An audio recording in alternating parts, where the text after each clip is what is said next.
Welcome, ladies and gentlemen, to another awesome interview. Today I'm joined with Kevin Shields from the legendary punk, hardcore, whatever you want to call it, just crazy fun band from New Jersey, Detention. So, Mr. Shields, how you doing today? I'm doing okay. It's a busy weekend in upstate New York, but we are holding our own. Thank you for asking. Well, I'm glad to hear you're holding your own.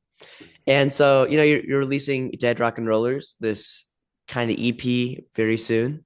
hmm Um, Very exciting release with some limited edition records and some, normal records and CDs or whatever.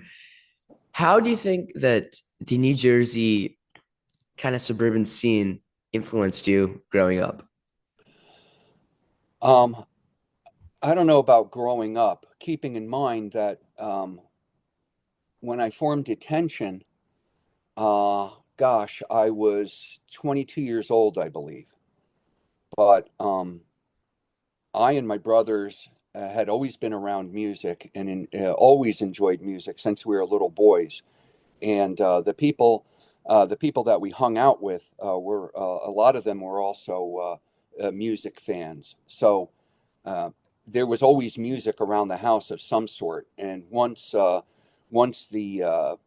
once the first portable record player hit the house, and we started to buy our own albums, the race was on. The die was cast. In terms of listening to music. But we've always been music people. Where we were from in Hillsborough in central New Jersey, it was slightly suburban, but mostly rural, and I mean that, like farm and so forth. It's not like that today, sadly. However, it was kind of spread out, so you really had to find your own entertainment and find out about entertainment in your own way. So, I may bring this up more than once, but and I really hate to sound like that guy, but remember, this is back in the day when really you heard about things from friends, family, spending, hours at the record store. That was the only recourse to find out about things. Plus the radio, of course, which is again another system that has completely changed, since times back then. But I got into the game late, but once we got up and running, we were pretty dedicated, and we benefited from that dedication. I don't know if that answers your question, but No, I think it certainly does. I appreciate it. And so what made you decide to go into the armed forces and to decide to do something else other than kind of to quote unquote leave punk for a little bit? And then do you think that changed your outlook on punk rock? absolutely. I will point out immediately that it was my enlistment in the armed forces that introduced me to punk, because when I left for basic training, and you turned on your radio, you would hear 70s music. Disco was really ascendant at the time. The established groups, be they American or British or from wherever, people have to understand the context, that the music that I was listening to and the groups I was seeing were so different that it was totally a contrast to what was, commercially successful and what you were being fed, more or less. So you really had to kind of beat the bushes to find new stuff. But what happened was I was going from place to place, as it is when you have a job with the government like that. I was going from place to place, and I was on my own, and I didn't have the influences of my childhood friends, my hometown anymore. I was out by myself, and it really forced me to kind of make up my own mind and to really determine my own interests.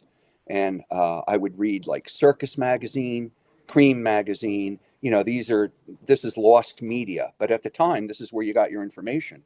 And in the back, they would have these weird reviews or these obscure ads. And I go, that looks interesting. And I started to send away literally, hey man, I'm in Southern Georgia, and no offense, Southern Georgia in like 1978, brother, you know, yeah, you turned on your radio when you got what they gave you. So Yeah. I was starting to look for alternatives. and I started to send away and receive these albums, and it was a total eye opener because it was really challenging in terms of what music sounded like, how it was presented, and almost as important, these groups, and this is not a phrase that I'm going to use just once today, probably, these groups were doing it themselves. They weren't waiting to get a contract from a large record company, they weren't being groomed. They got it together, they went in their recording studio, and they put out their own product. I was mightily impressed. Um, so I'm in Georgia. I'm going over to the department store. I'm buying a Ramones album. I'm buying a Sex Pistols LP. I'm sending away. I'm getting stuff. I have a record player in my room at the station, and I'm spinning this stuff, and it's a real revelation. Now I get sent to New York, like Governor's Island, New York, brother. It's right off the tip of Manhattan. It's not a military base anymore, but I got sent there. And now I'm a short ferry ride away from Manhattan. And this is the late 70s. We're talking CBGBs, we're talking Danceteria, places like that. And you could go out a couple nights a week probably and see live music, of an alternative, what they would later call an alternative nature. And I really enjoyed it and liked what I saw. Then I get sent to Northern California. I got sent to the Bay Area. And I arrived in Alameda, California, 10 days before my 21st birthday. The night I arrived in town, I went over the Mabuhay Gardens in San Francisco and I saw Mary Monday, the Tattooed Vegetables in the Bags from Los Angeles. And it was unbelievable. I was writing letters home going, I think I'm going to like this place. Like, honey, I'm home. You know what I mean? Yeah. So really, it was that decision, you know, to join up, to enlist. It was really that decision that first exposed me to this kind of lifestyle. And I don't even, not just the music or the lifestyle, that they had their own clubs, their own sound, their own look, their whole attitude.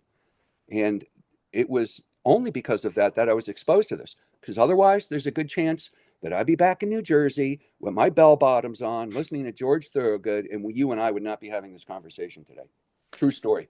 Well, I'm so very glad that you did that all this happened. And I think the fact that you got sent out to these specific places must have really shaped, the complete outlook of your life, which is very lucky that you did get sent to New York and to Yeah, act of California, you God, know? man. It was like an act of God. You know what I mean? Uh, I I think he had was definitely looking out. I had to make do in southern coastal Georgia and Florida, but the places that they sent me, it was crucial. And you got to look at the time period when I was in New York, on Governor's Island. It was really the rise of, punk being known. Perhaps new wave had not been invented as a phrase yet.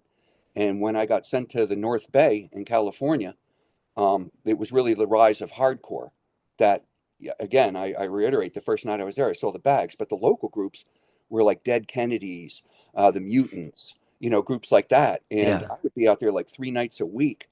Um, you know, uh, Yikes, and the only caveat being that I had to be reporting for duty at 8 o'clock in the morning. So that was kind of sketchy here and there. But you got to do what you got to do. Am I right? Exactly.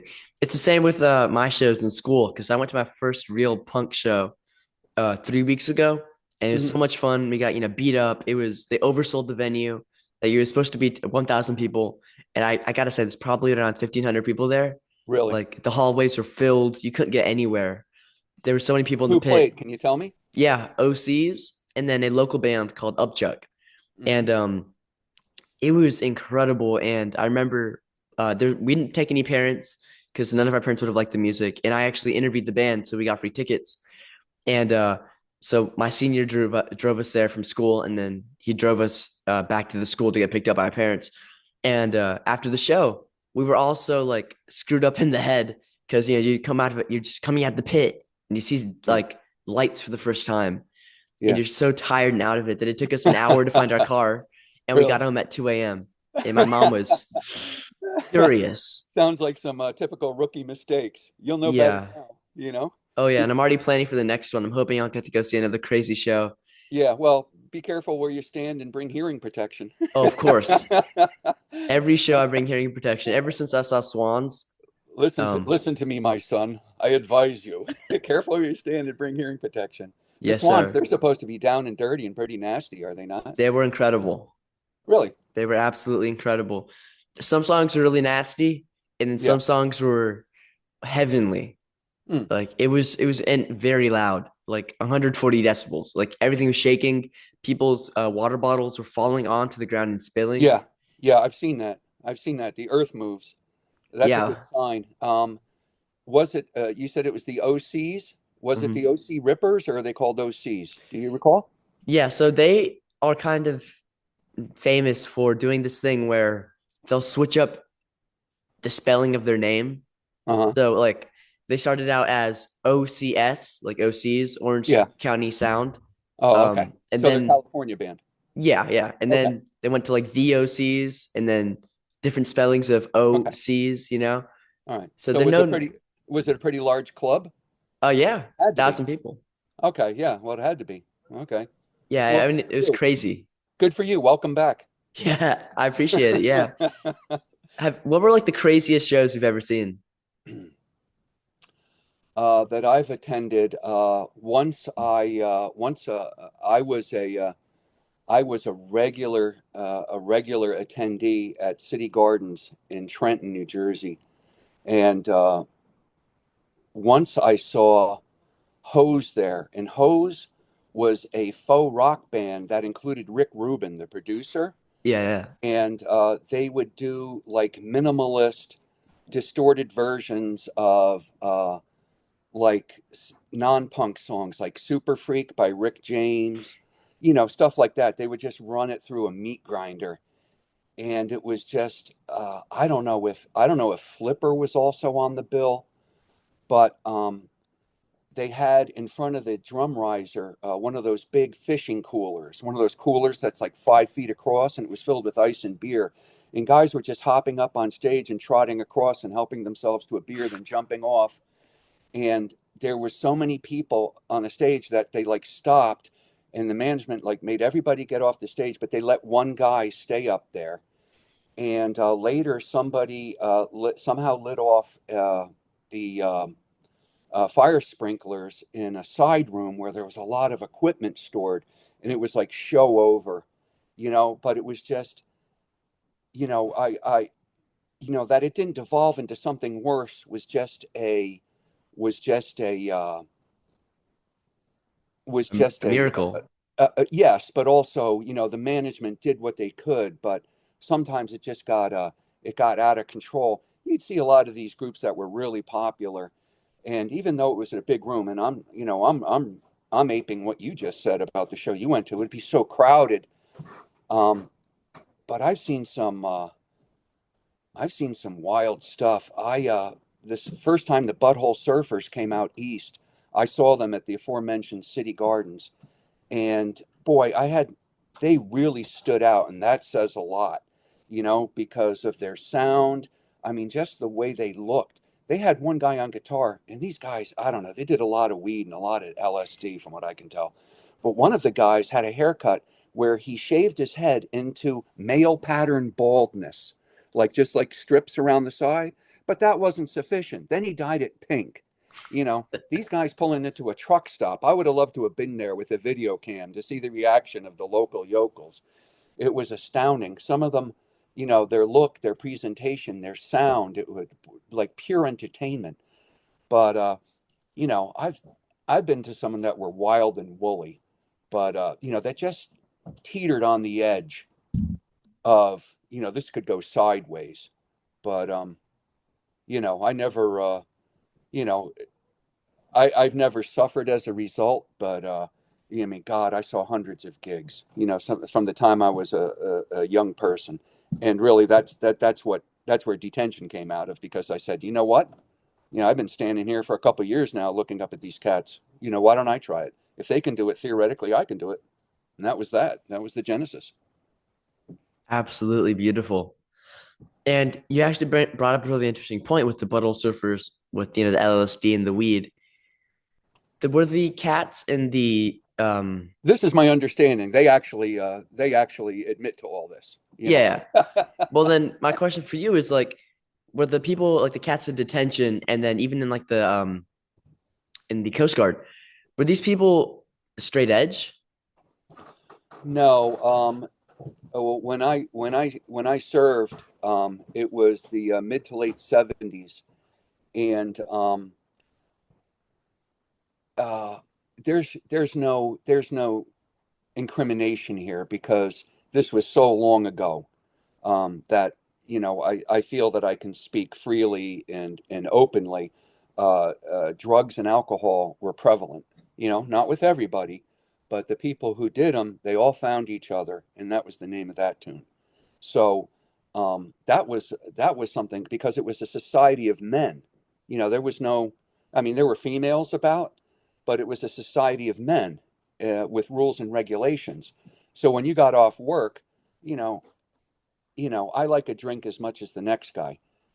Okay, I take that back. Maybe a little bit more than the next guy, but they were prevalent. And you'd go to the clubs, and one of the things about the punk was, it wasn't people sitting around, getting mellow and smoking a joint. They're having a beer, they're dancing, they're moving, they're interacting. But uh, I describe Detention as a drinking group that had a musical problem. Okay.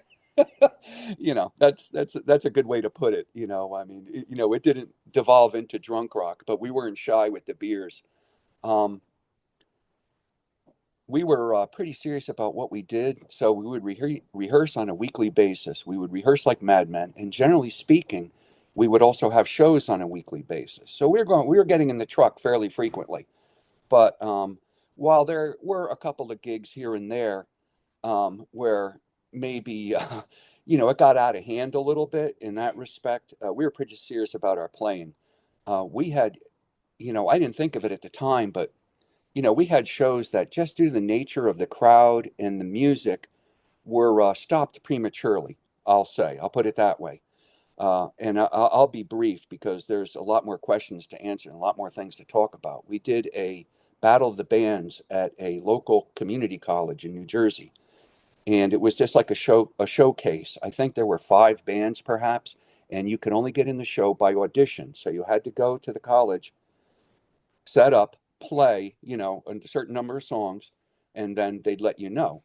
The cover bands had to play 2 original songs, and the original bands had to play 2 cover songs. Where that rule came from, I have no idea. But we were accepted because we were fun to look at, and we had a different sound.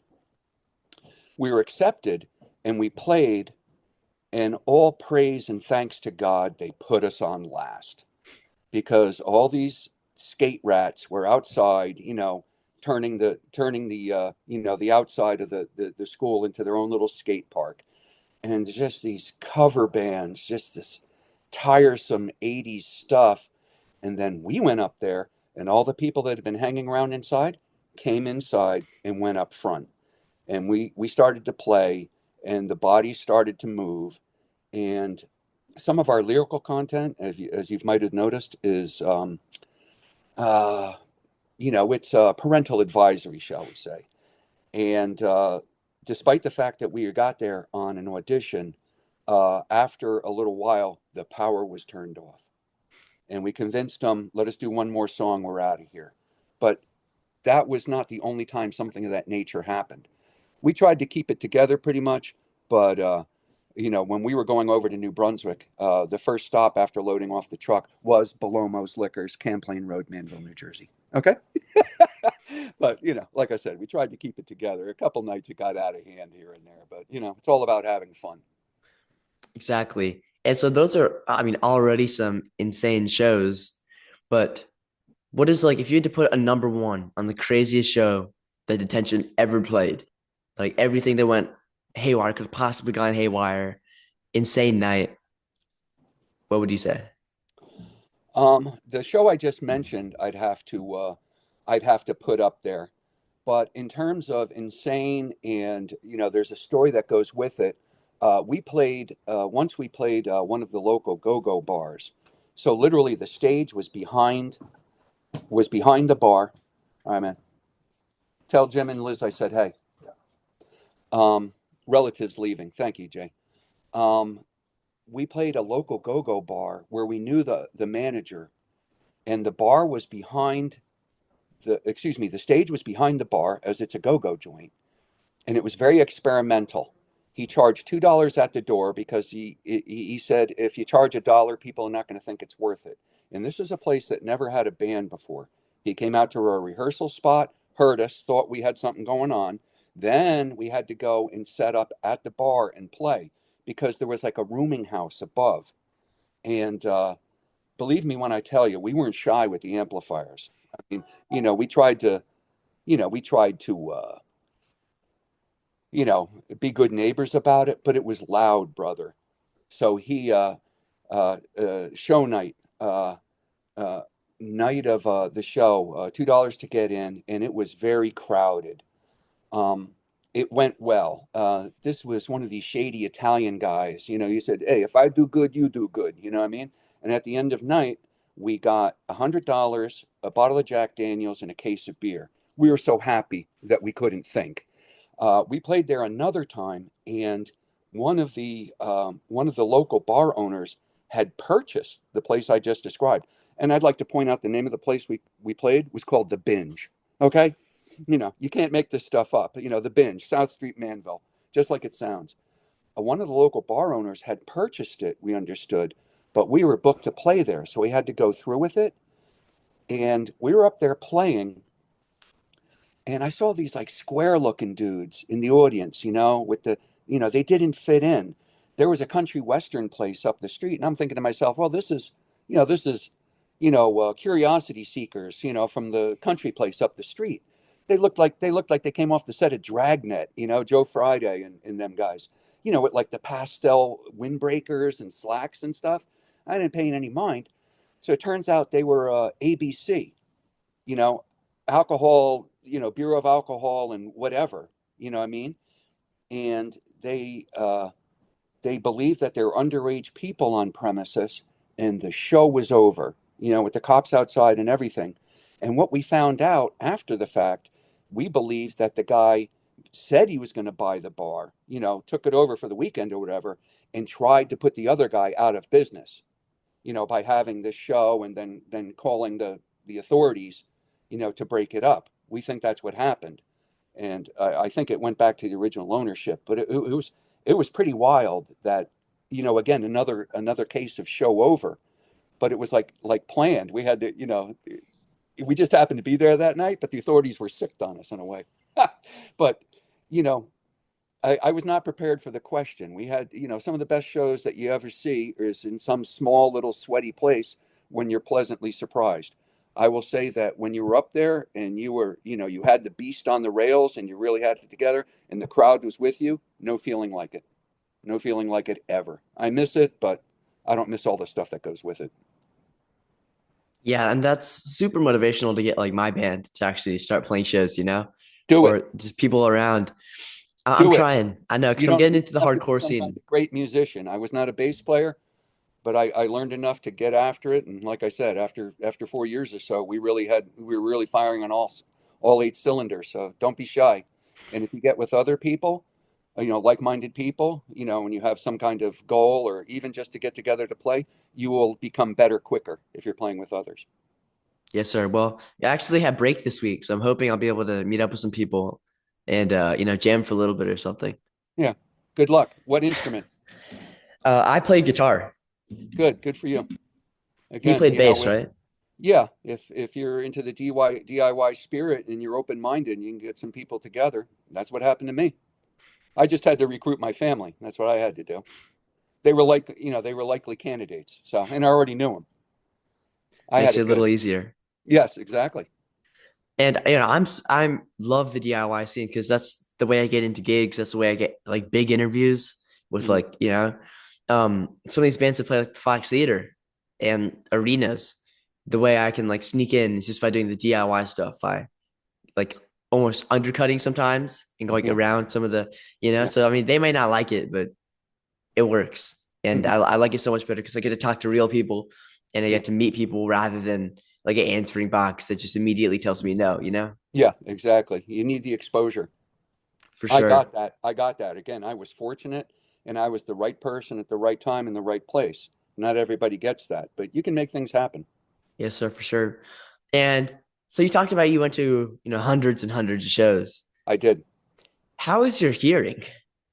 I'm happy to report that it's quite good, which is really something because I stood next to the drummer Daniel Shields for a number of years in a row, and while we used hearing protection, Daniel was he was no Max Weinberg, he was no Ringo Starr. He did not have faultless timing, but the guy could break a garbage can with two drumsticks. You know what I mean?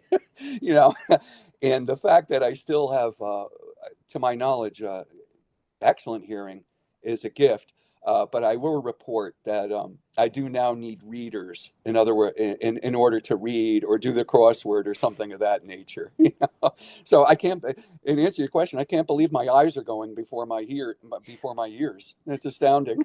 I mean, what a turn of events for sure, you know? And Johnny Ramone never wore earplugs or anything, and guys like that, they paid the price. And when asked about it, it's ridiculous. When asked about it, he said if he wore hearing protection, that would have been cheating. Huh? Exactly. I'm no Denise Austin, but I'm concerned with my health, and that includes my hearing. But no, I can't believe that my eyes are going before my hearing. But there you go. and Michael Gira of Swans doesn't use hearing protection, Uh-huh. which is It's like, got to be loud up there.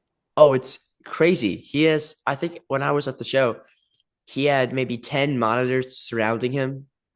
That wasn't even for the show, that was for him specifically. Yeah, And then, all these massive amps, two bassists. yeah, It was crazy. And at the punk show I was at, completely DIY, they put out their own stuff. And there were two drummers, and we were right in front of the drum set. yeah. So, I mean, you're getting pounded out, but I mean, that feeling is so visceral, really crazy. Right. I remember standing in front of my PV bass amp, and you could feel it tickling the back of my leg. That's a real feeling of power, believe me, a real feeling of power. But these guys are going to pay the price down the road. I'm not I don't advocate for this, that, or the other thing. But I think the old guitar player rocker Ted Nugent said it best when he said, "My left ear is now for decoration only." How's that? And right, so you have a new EP coming out, which is very exciting. Or, It is out. oh, yeah, it's at the 22nd, right? It came around. I think it was commercially available around Halloween, which is Oh, very okay. fitting. But it's out of Left for Dead Records in Wisconsin.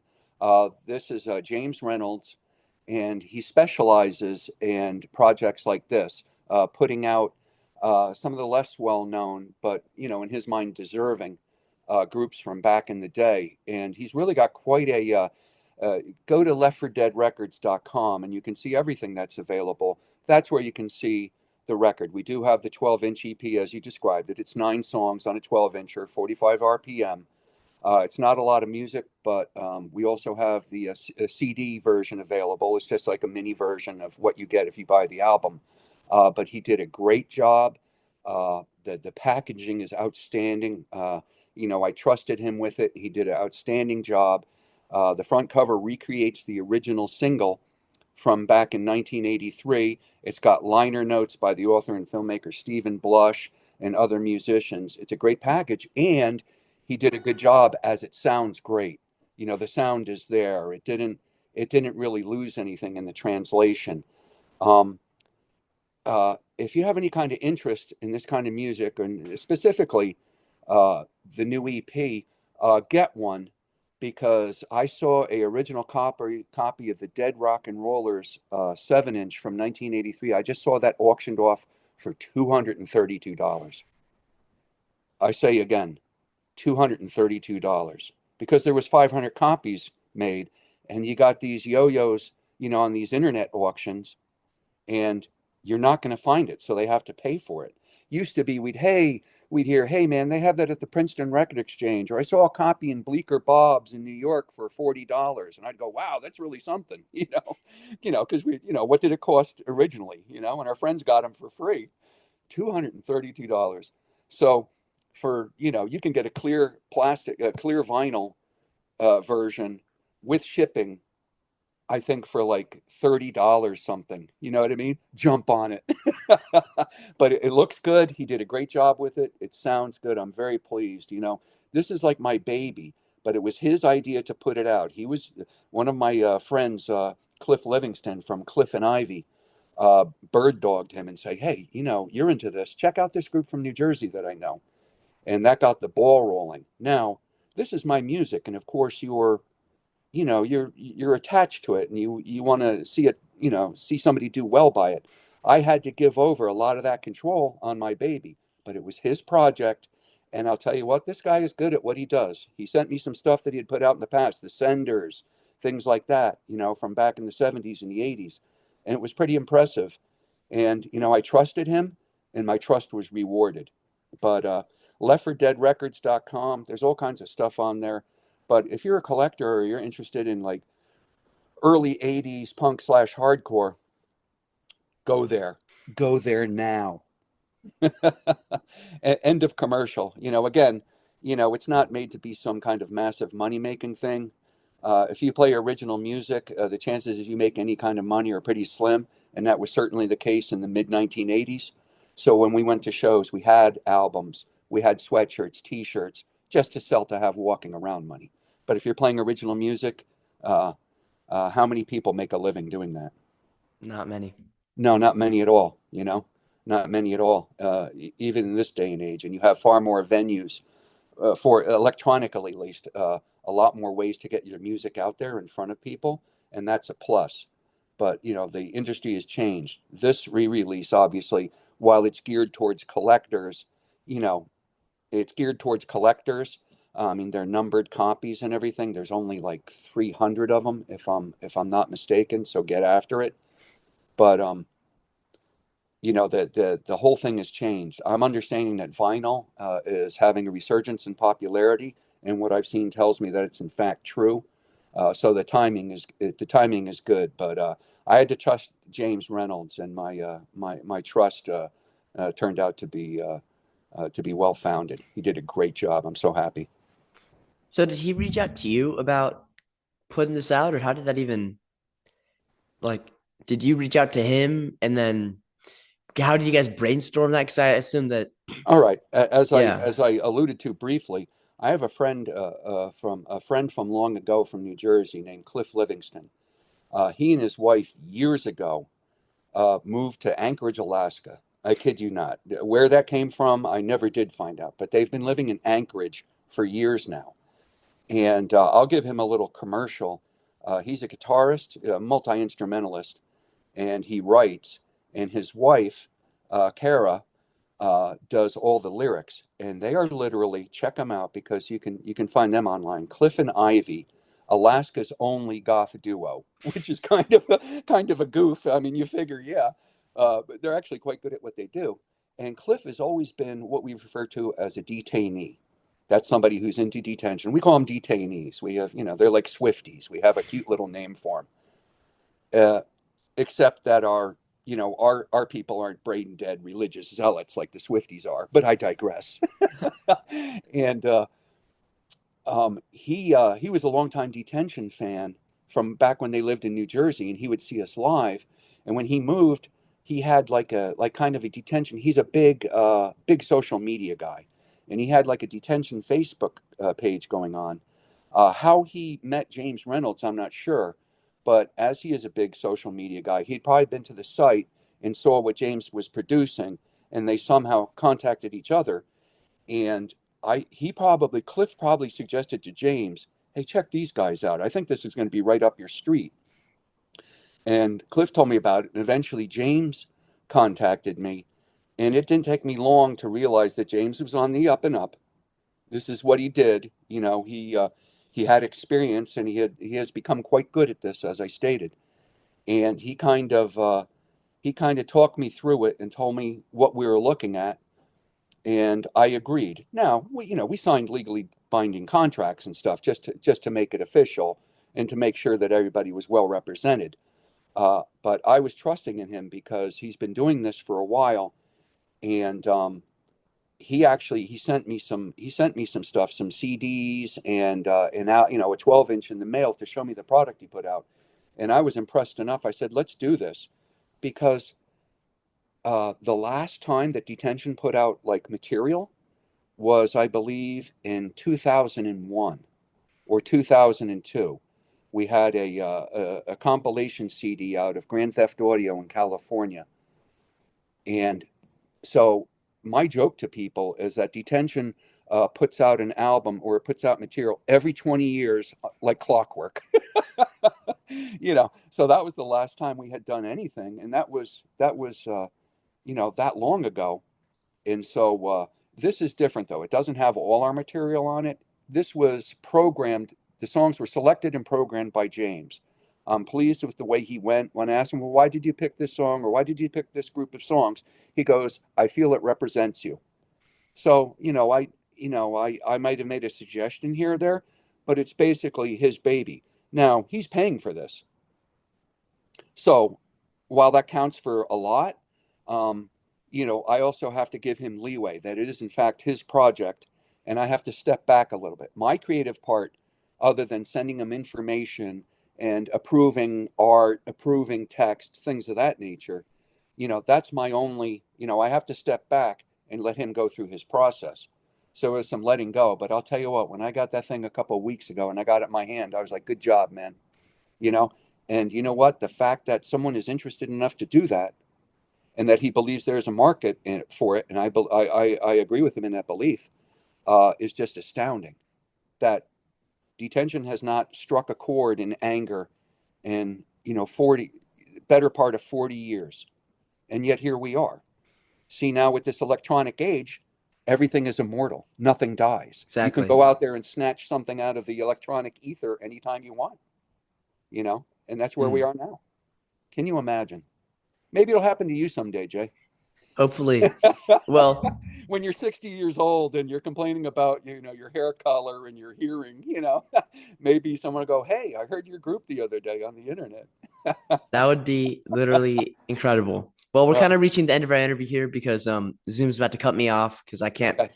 I'm not making money off this the same way. Yeah. But it has been an absolute honor having you on the show. I hope you enjoyed it because I definitely did.